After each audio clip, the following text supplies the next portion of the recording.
Welcome back to Between the Pylons. I'm John Camacho. Thank you so much for watching. And today I am doing a draft review on the Kansas City Chiefs, the reigning Super Bowl champs. So let's get started here. First, I do want to talk about a couple guidelines that I look at that I believe the best teams consistently do. And the first thing is, did you come into the draft with a plan? And for the Chiefs, it's a little bit easy to get away from because they only had 5 picks. They only made 6 selections in this draft, and that's because of one trade in the 7th round that was able to get them their 6th pick. They didn't do a whole lot of moves. So coming into the draft with 5 picks, I think they did come in saying best available player, and they had a little bit of a luxury because they are Super Bowl champs. Now, that isn't to say they couldn't be better. They could definitely get better on defense especially, but they did retain a lot of talent after the draft, which is something that I do have questions on personally about if that was the best team building decision they could have made, retaining everybody. But that's not something that we need to talk about today. This is solely just about their draft and how they did. My next guideline is, did they take an offensive lineman within the first 4 rounds? I think that's so important for every team. You cannot name a bad team with a good offensive line. I say that in every single one of the videos I'm doing, and I stand by it. I truly believe in that as a team building exercise. I think that's so important, and they absolutely did. They took an offensive tackle at number 96 overall in the 3rd round, so that they get a check mark off for there.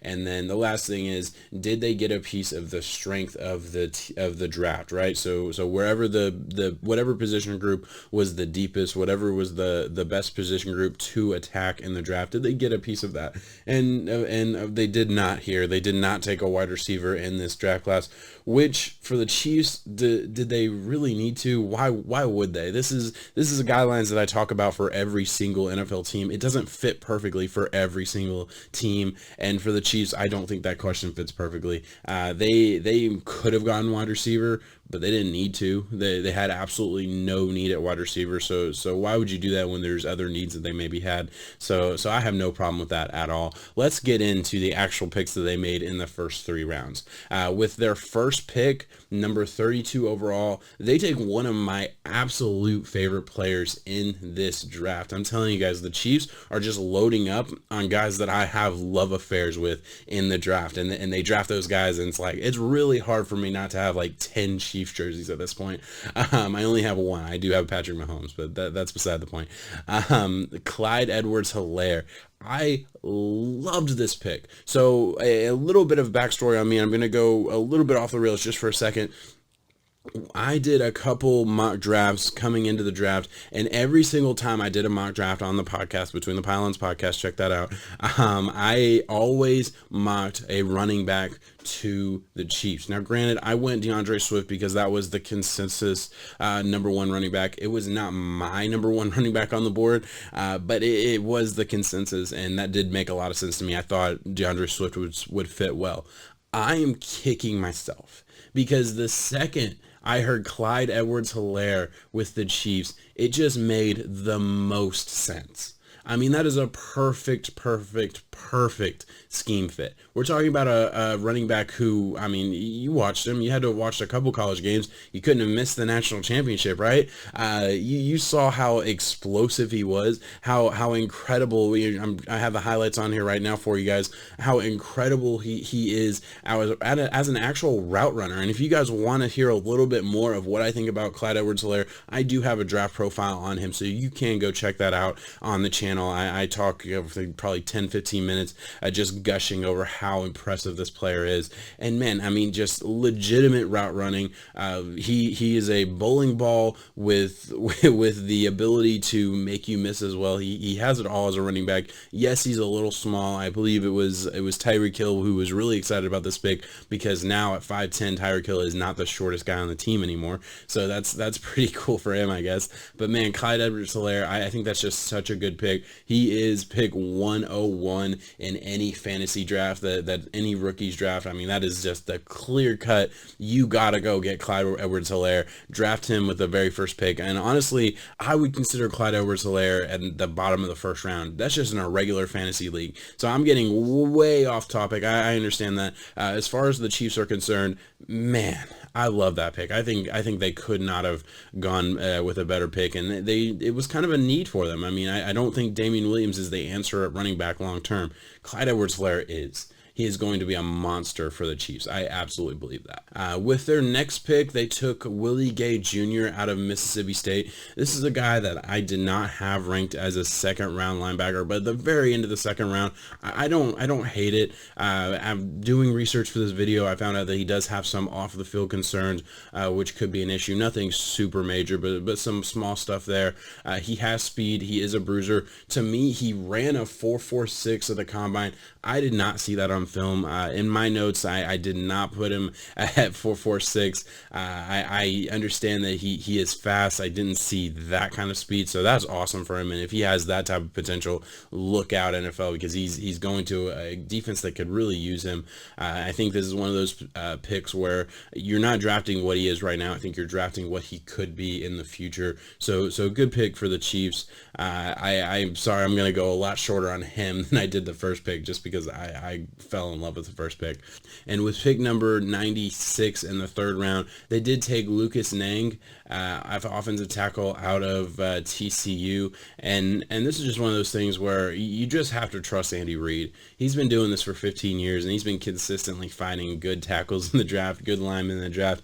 I 100% trust Andy Reid and his ability to develop talent at the offensive line position, especially. I think it's a lot of the reason why his teams are so good. I mean, he just consistently has offensive linemen ready, and he's just so good in that aspect of coaching and developing players. He just is. So I have absolutely no worries. This is a great spot for Lucas. He couldn't go to a better spot, in my opinion. And that's just one of those things where I'm not gonna sit here and tell you why he's good. Just trust Andy Reid. He's gonna be good. He's gonna be just fine. As far as draft day trades, there really weren't a lot for the Chiefs. They didn't move a lot. I didn't think that was a bad thing. They did only have 5 picks coming into the draft, so maybe moving out of the first round or second round or third round may have been a move that I probably would have liked. I would have liked to see them add some talent, because yes, they are a Super Bowl winning team. They are the champions of the world right now. And that's awesome. But I mean, I don't think you can deny that their defense still isn't great, and their defense was definitely better this past year than it was the year before. But I would have liked them to add a couple more assets maybe, and build up that defense a little bit more. With that being said, the only trade they did make is not a trade that I personally liked, just because I didn't think the value is there. They traded a 6th round pick next year to jump into the 7th round, which did become a cornerback. And I'm not gonna lie to you, I'm gonna put the name on the screen, but I do not know his first name at all. Keys, we're gonna call him Keys. And 7th round pick. I'm not gonna lie to you guys, I'm never gonna support a trade where you're giving up a higher asset than what you're getting. And to me, yes, that's next year, so it doesn't matter. But that's just not how I think. That doesn't really make sense to me. You're still giving up an asset that is gonna be worth more in the future than the asset you're getting now. So for the Titans, it's a great deal, because they were the ones that made that trade to get out of the 7th round. For the Chiefs, I'm never going to like a trade like that. But again, that's the 7th round. That's kind of nitpicky. Who really cares, to be perfectly honest? As far as my favorite move in this draft, I can't get over the first round pick. Taking Clyde Edwards-Helaire, I was banging the table throughout the draft process that the Chiefs needed to go running back in the first round at pick number 32, and they did it. And I think they took the guy who fits their scheme so well. So I can't love that enough. My least favorite move, again, probably was trading their 6th round pick next year for a 7th round pick this year. I'm never going to like something like that. Again, nitpicky, who really cares?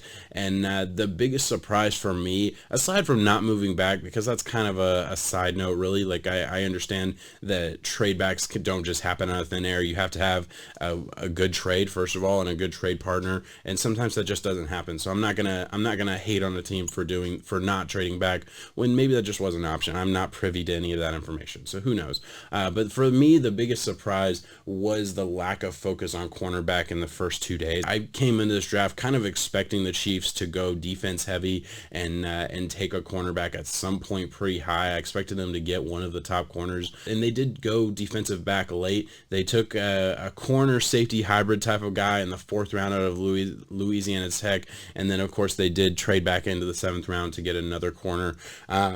you know, I don't hate that, but those aren't guys that I'm expecting to have any kind of impact right away. So I would have liked to have seen an impact player at that position just because it is the weak spot of that Chiefs team. But other than that, I thought the Chiefs did a really good job with the assets they had. I think they maximized them in the picks they made. I really liked all their picks. I really liked the direction they went. And at the end of the day, they just said, screw it. It doesn't matter if you score 30 if we score 40. And that's what that first round pick was to me, man. They're just loading up, and they are not going to stop. They're going to be a dominant force in the NFL for a long time, especially as long as number 15 is throwing the ball for them. And my final grade for the Chiefs is a B+.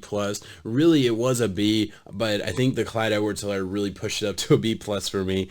Just an awesome draft. I think they got a lot of good players. Again, I think they could have had a little bit more of a focus on defense, but man, you only have 5 picks. There's not a lot of places you can go with that. So I for what they had and what they did with them, I thought they did a really good job, and I'm so excited to see what the Chiefs do in the future, because I don't think they're going away anytime soon. But all right, guys, thank you so much for watching. Please give me a like and subscribe. If you're waiting for a draft review on your team, it is coming. I promise. I'm doing 32 of these videos, and they take a little bit of time, but I am going to have them out for you. Please like and subscribe, like I said, and come back for more videos, guys. Peace.